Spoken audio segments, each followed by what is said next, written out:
What is up, YouTube? We are back on the Fumble Pod. Today is our college football week predictions, and we got a good one this week. Let me tell you, we have a really good one this week. Week 5, we're kicking off some true big time matchups. So let's just get right into them, all right? First one I'm going to talk about Saturday, noon kickoff. Duke travels to Syracuse, New York, to play the man in orange. You got 2-2 going against 3-1. Syracuse is coming off of a big win against Clemson, where they outright dominated from start to finish. Fourth quarter got a little tricky, but that was only because their starting quarterback Angeli got hurt. He's out for the rest of the year.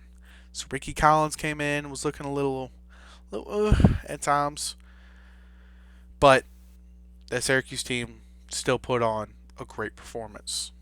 It's got me worried a little. They look like they're starting to gel a little. We're starting to buy into Fran Brown in year 2 of his coaching regime. I'm not going to sit here and say this is going to be an easy game for the Blue Devils by any means. But it will be Ricky Collins' first career start. We don't know what he's going to look like as a full-time starter. We don't know what this offense is going to look like. This would be the week that offensively they're going to make a lot of mistakes. And if Duke can capitalize on them just like they did last week against NC State, it's going to become ugly quick in my eyes just because Duke's offense has been so prolific on running the ball. Last week, they showed that they can run the ball, but they've been passing the ball all year. Darian Mensah's third passing yards in the nation. Yes, he's behind Angeli, but he's not playing. So I'm going to take Duke to win, just outright. I think if the offense keeps doing what they've been doing, steamrolling, and then just have a little better consistency on defense, kind of like they did last week, force a couple turnovers, I think it's going to get ugly for a minute orange real quick. But Syracuse is still gritty. They like to fight, not physically, but like in game. So it won't surprise me if it is close for a good majority or the whole game. So I'm just looking forward to a good game. Next, we have Auburn coming off of a tough loss against Oklahoma, going into College Station to play number 9 A&M. And Auburn's coming off of a tough week because they just recently lost to Oklahoma in a game that the officials came out and said they kind of got hosed on a certain call that should have been made, that wasn't, that led to a touchdown, which ultimately decided the game.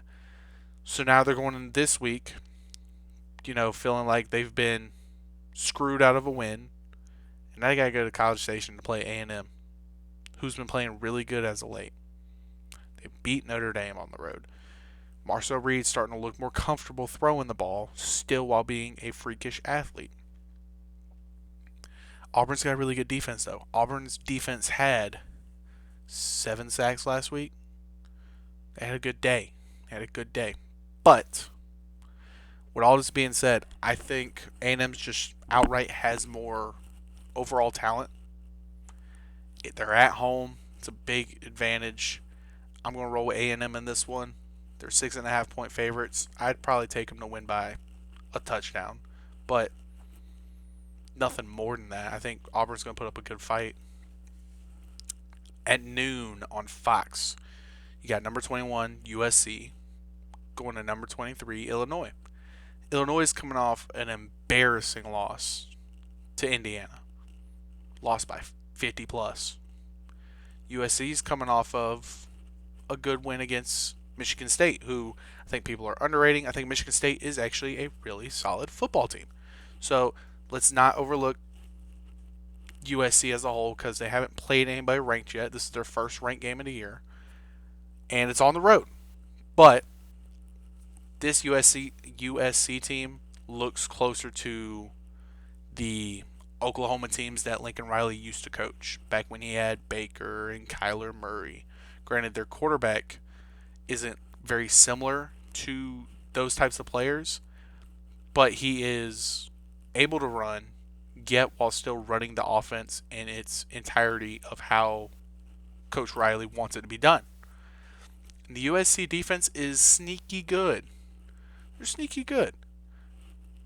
They got big D linemen. They got DBs that get all over the place. I'm very interested to see this matchup because I'm expecting a USC team that's trying to prove that they are arguably one of the better teams in the country, and an Illinois team trying to bounce back from a very ugly loss. I think both teams are going to be scrappy. I think they're both trying to stay in the fight of a potential playoff berth, even though it's only September. I've liked more of what I've seen out of USC's offense compared to Illinois'. Keep in mind, USC is number one in total yards, I believe number two in rush yards per attempt, and number one in pass yards per attempt. So that offense is very explosive, and they're getting chunk plays at a time, which is good. That builds momentum.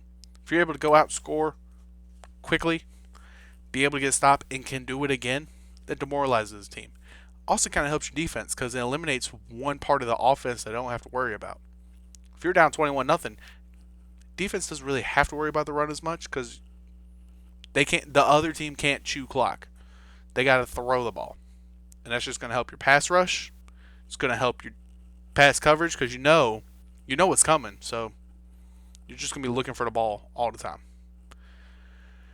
The next game, I did say I'm taking USC outright. I think they're the more complete team, and I think this is going to be that statement win they need for a lot of people to go, okay, USC is a good team. So I'm rolling with USC in this one. Next, 3:30 on ABC. We have number 4 LSU going to Oxford, Mississippi, playing Ole Miss. And currently, Ole Miss is favored 1.5, which I can kind of understand. LSU hasn't looked super great on offense. The defense has looked phenomenal. The offense has been a little inconsistent, especially when it comes to the running game. And that raises a lot of questions, especially for a Brian Kelly team. He loves to run the ball and have a good, efficient offense, and then get a little stagnant at times, like they did against Florida.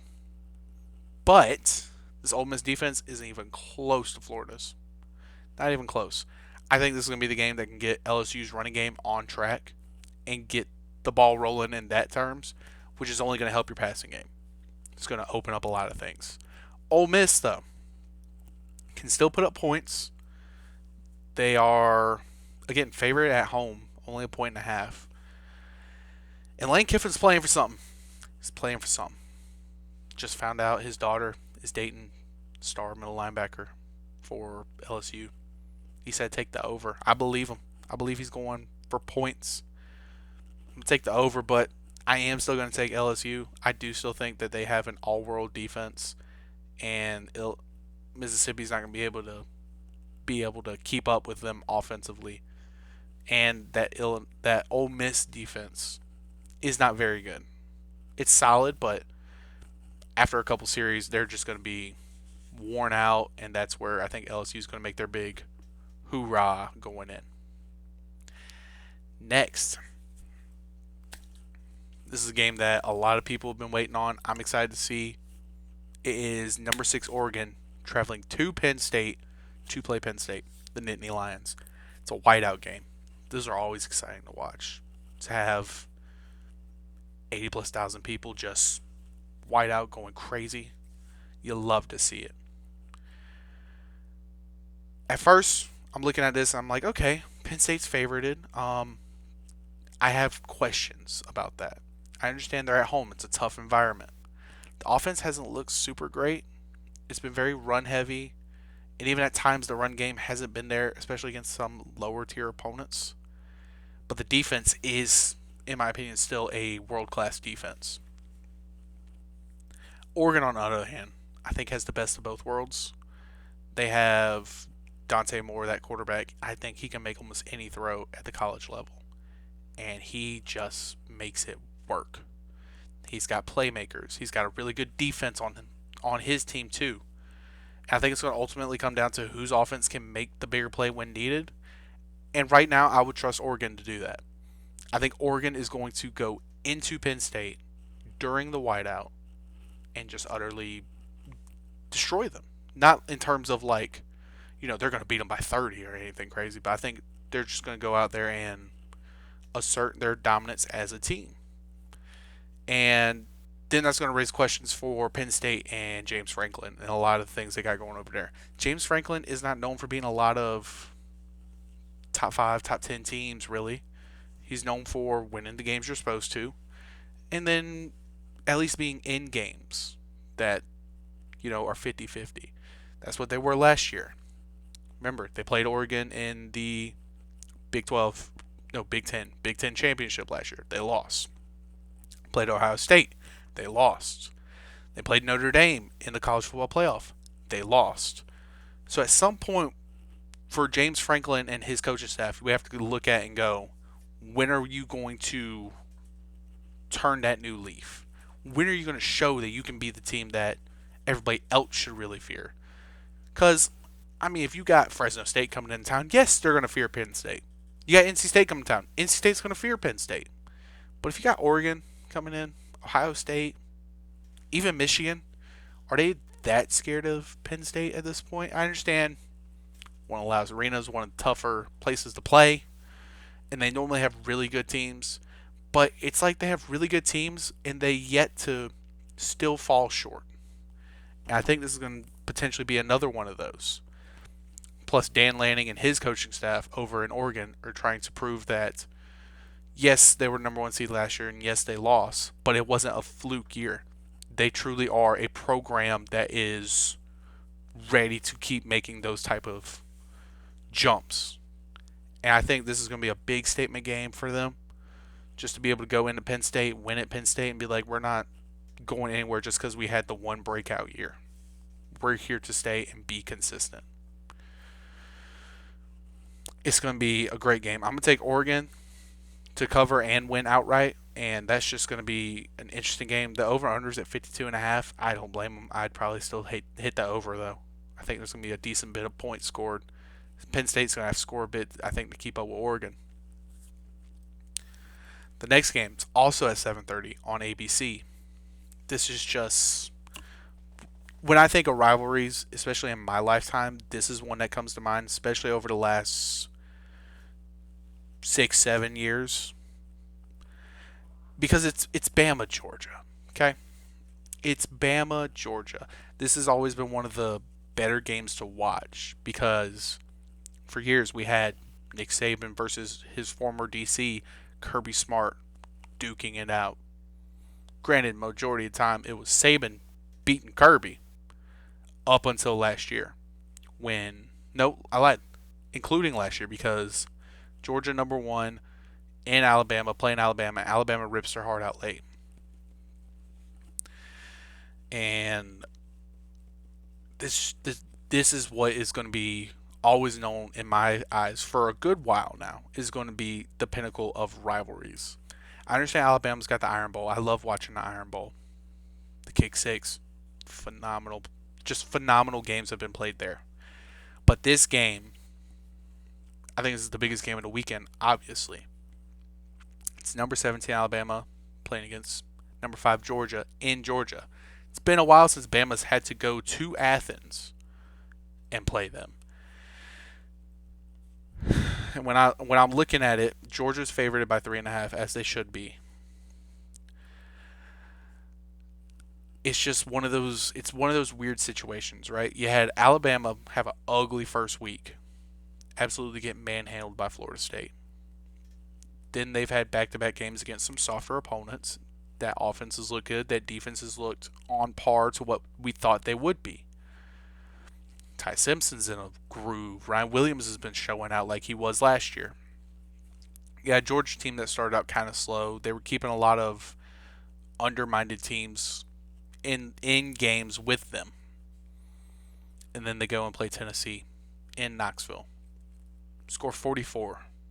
Win in overtime. It's a big win, especially for Gunnar Stockton. That was his 3rd career game as a full-time starter. It's impressive. I think this is going to be more of a shootout game, like we kind of saw last year. It'll be a little back and forth. It's going to be a high-scoring affair. The only thing that concerns me is Kalen DeBoer, and since he's been at Alabama, has had rough times playing on the road. And this is the first time in a couple years that Alabama has had to go to Athens. It's, I would say, probably top 5 hardest places to play in the country. And they got to go there and try and compete against a Georgia team that is looking poised to make another run for the college football playoff and be right there, maybe be a national champion. And, in my opinion, also the best team in the SEC right now. Originally, I would have told you Texas about a month or so ago, but from what we've been seeing on tape, it's Georgia. Georgia's the team to beat in the SEC. They're the favorite to win it.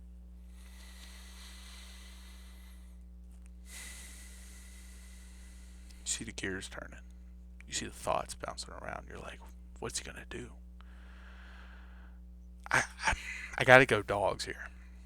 I gotta go dogs here just for the simple fact of I think they have the more complete team.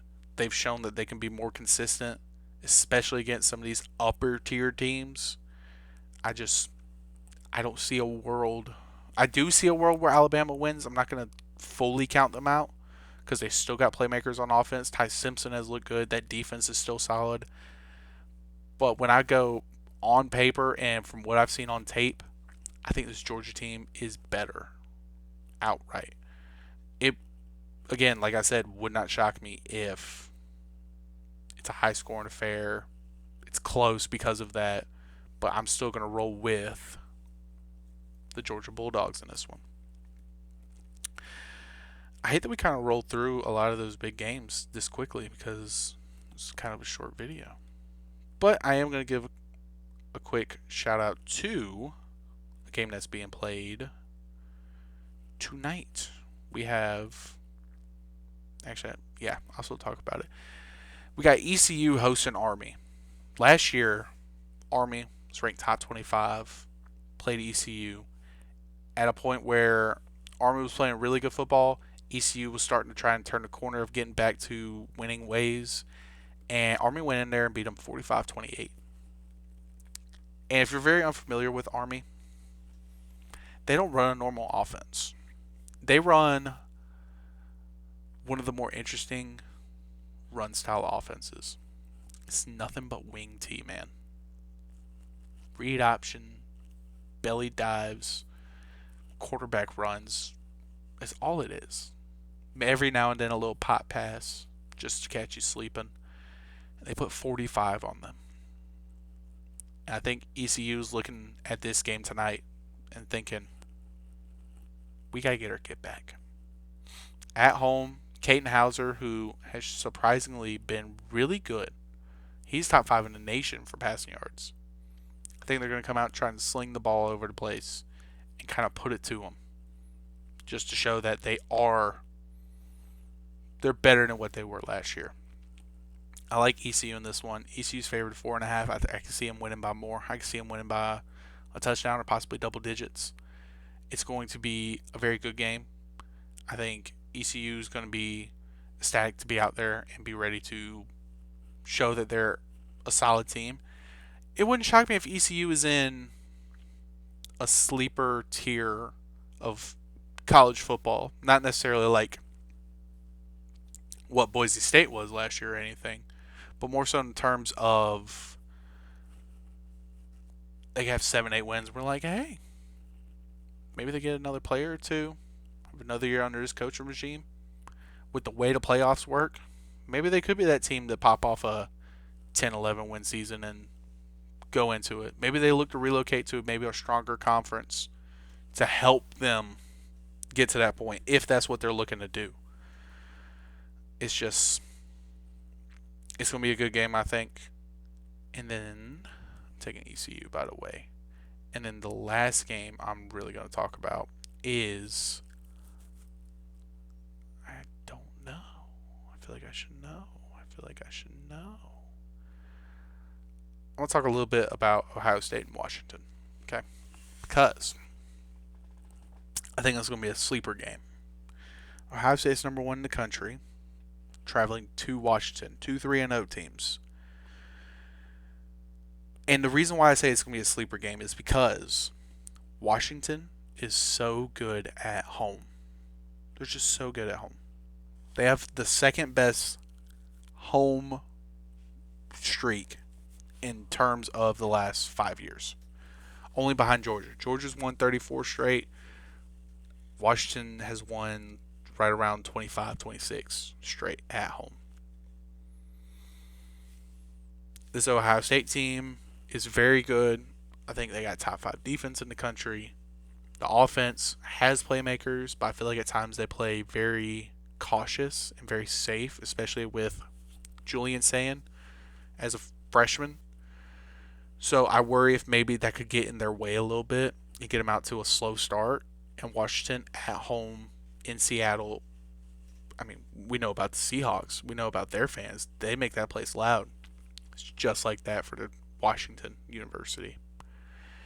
It would not shock me if Washington's in this game for a good bit. They got the spread at 8.5, which I kind of find ridiculous. I think Washington can cover that. Only because even if Ohio State gets out to a good lead, I can see Washington scoring late and keeping it close. But I still don't really see a world where Washington comes out of this game as a winner. But a lot of people looking at the game going, is Washington actually really good, or is Ohio State kind of like they're good, but are they necessarily great? Or is this the game where things get close and Ryan Day and those guys just let Julian Sand go out and have to go make a play or two? Because if you can build that confidence in this quarterback with the receiving weapons you have, the running game you have, and that defense, they're going to be world beaters. Straight up.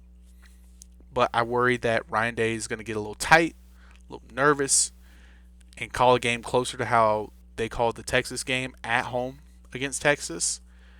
Because looking back at it now, I think if those two teams played, it's not nearly as close. Just from what we've seen from Arch and what we have been able to see in spurts from Julian Sand. I don't think it's as close. I think Ohio State would go out and win by 2 scores. Granted, it's a great Texas team on defense, and they still got playmakers. It strictly would be the quarterbacks right now. Granted, Arch is coming off of a good week from last week, but sooner or later, Arch is going to have to play some real tough competition, so we're going to have to see what he can do against that. Maybe he's in a groove by then and is able to go out and prove that he just needed time. We were trying to write him off too early. But that's all I got this week. A little quick, a little easy. Get you through a little traffic jam on your way home. If you're new here, subscribe. Hit the like button. Leave a comment on a game you might want me to talk about in my reactions, and maybe a matchup next week that you want to hear me speak on a little bit. But until then, deuces.